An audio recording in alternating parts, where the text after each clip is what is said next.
Hey, welcome guys. It's part 5 of the conversation. It's called Always On, and the idea is how do we have conversations about the intersection of church and media, especially in these days, COVID-19 days, when the church has been pushed into the digital space. Mr. Mental Digital Shift one more time is joining us.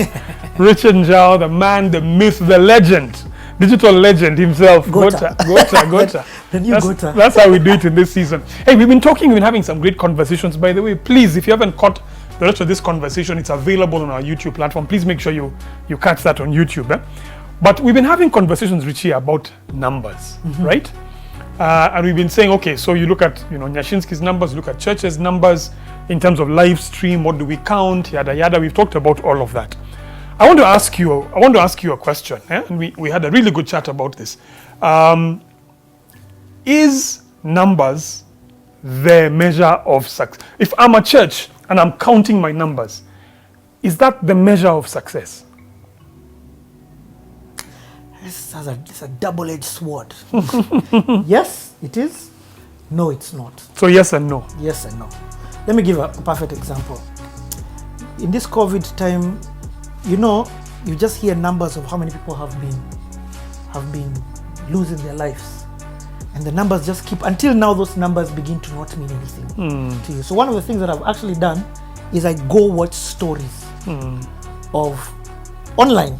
I go to YouTube and I watch a story of somebody who's lost a loved one, so that when you hear one person has lost a life, you feel the repercussion. This was a father, I love it, a friend, a husband, a livelihood has been destroyed or affected by one number. So now we as the church is the most, let me say this, in this COVID time, everybody is looking for hope to cope. The church has the best commodity. I like it, hope to cope. The church has the highest demanded commodity in the world right now. Hope, absolutely. And this hope is anchored in true life, life itself, Christ. Imagine changing one person through your live stream. That's not, now look at it from the other perspective. Not death, but life. That one person is bringing life to a family, absolutely, to a workplace, an organization, community. So why I say that one live stream is important. Every number counts. Every number counts. And I think I like what you're saying, because what I'm hearing you saying is, I think, especially in church circles, there's an aversion towards numbers. You're like, it's not about the numbers, it's about the quality. Yes. And I'm hearing you saying, no, actually, it's about both. Because you're saying every individual number represents a life, a family, a workplace, a community of people. So what I'm hearing you saying is, if I am streaming and I have 100 gadgets or people on my stream, the question I need to be asking myself is, how do I make sure next week I have 120? Exactly. How do I make sure I have 150, 200? Because we're not in a race for numbers sake. You're in a race for numbers because if you don't get those numbers, somebody else will. And let me exactly. And if we're fighting for attention. And it's not somebody else of another church. That's not it. But it's saying if you don't get them, Netflix will have them. If Netflix doesn't get them, some bootleg content that's taking them in the wrong direction will get them. And this is such a good question, Korea. And even part of numbers can be how many videos do you release a week? But also why? Because all that increases your audience, your reach. I checked out your report, and 1000 Watts, you guys have done a fabulous job putting a report of the past 5 weeks and how church have engaged in the digital space. And part of your report, I looked at the subscribers. The one thing I saw about the subscribers, every week they went up. By the way, if you're looking for that report, it's available on shameless plug 1000watts.com. There's a report we did on 12 churches and what they have been like on digital in the past 5 weeks. You can find it and download it there. So what does that mean? Think about what it takes for you. I always say digital is 50% psyche. It's 50% science, which is understanding how to do things, but 50% psychology. think about the psychology of somebody who has pressed subscribe. They have probably landed on this video by mistake, or somebody sent it to them.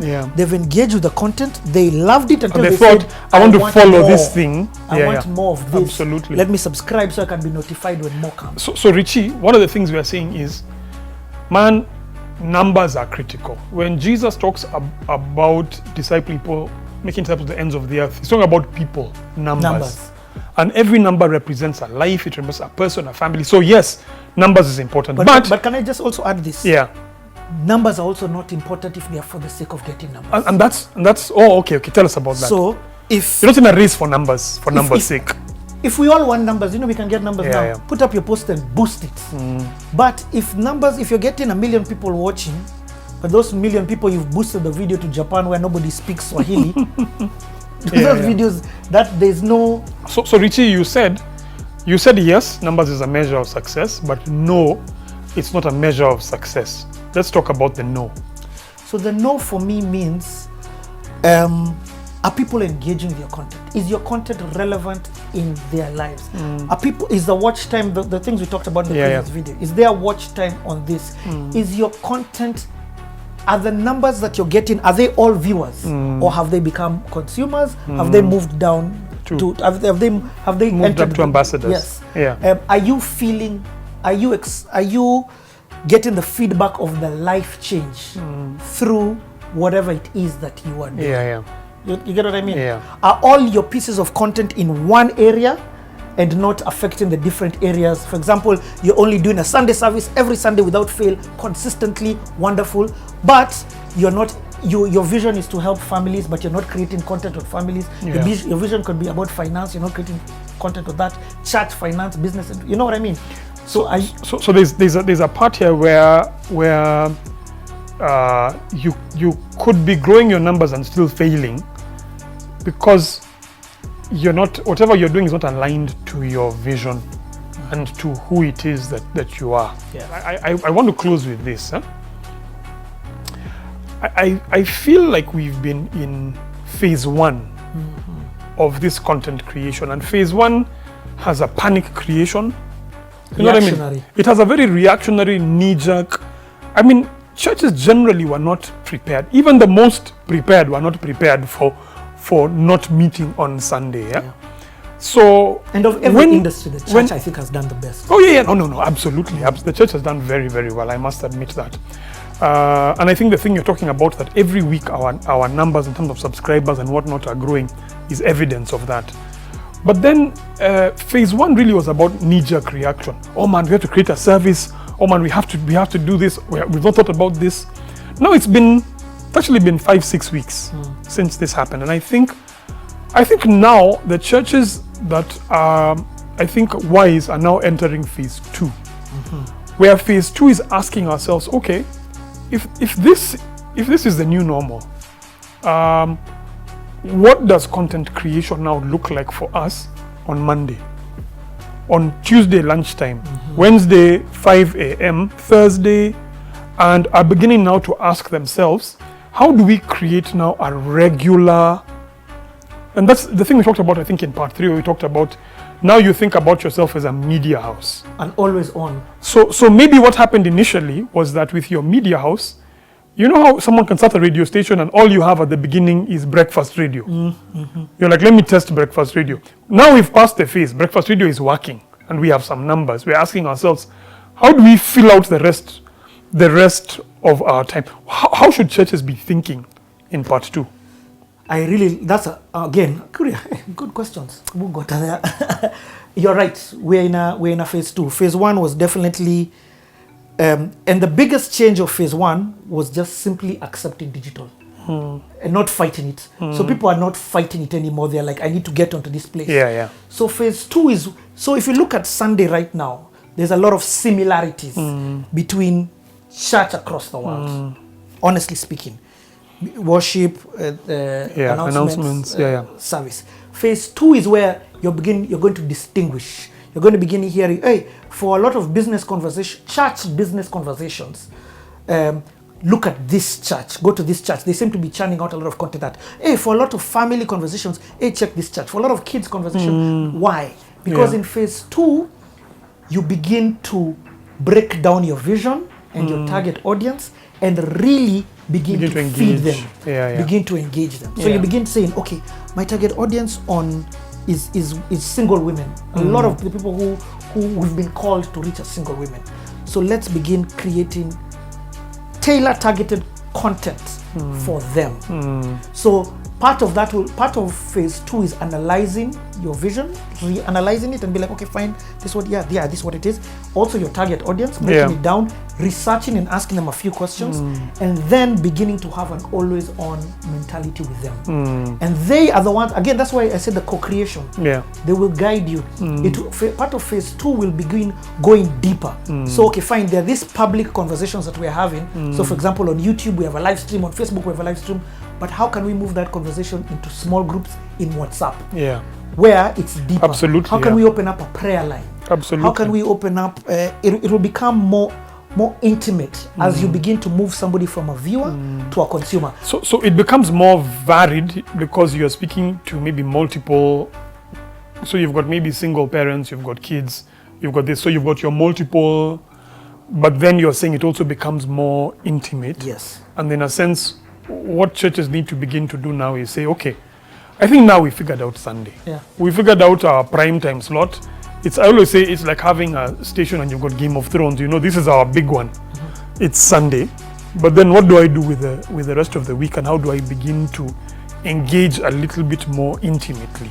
Is what phase 2 is about. Let me give an example. Kanjimbugwa, the gospel musician, is actually in phase 2.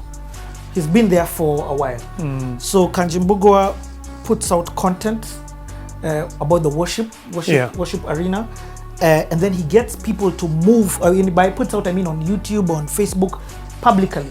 Then he gets people to move and engage with his WhatsApp community. Now, when you're in the WhatsApp community, there's some content and there's some value that you're given that is exclusive for this thing. There's daily videos, there's intimate prayer sessions that he has with people in this space that is not per se public. So that's what I see happening within the church. So where people, I mean, they've had a sermon about bad example, but about death. And then they're like, listen, I really need more intimate prayers on this. I need counseling on this, and that is taken offline because we still can't meet. And let me give another example of phase 2.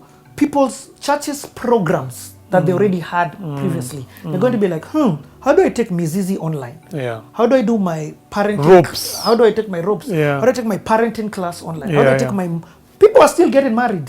How do we do marriages online? You know, so... You know, I was talking to a friend of mine who's a lawyer, and he sent me a picture, and he said yesterday he had his very first online court session.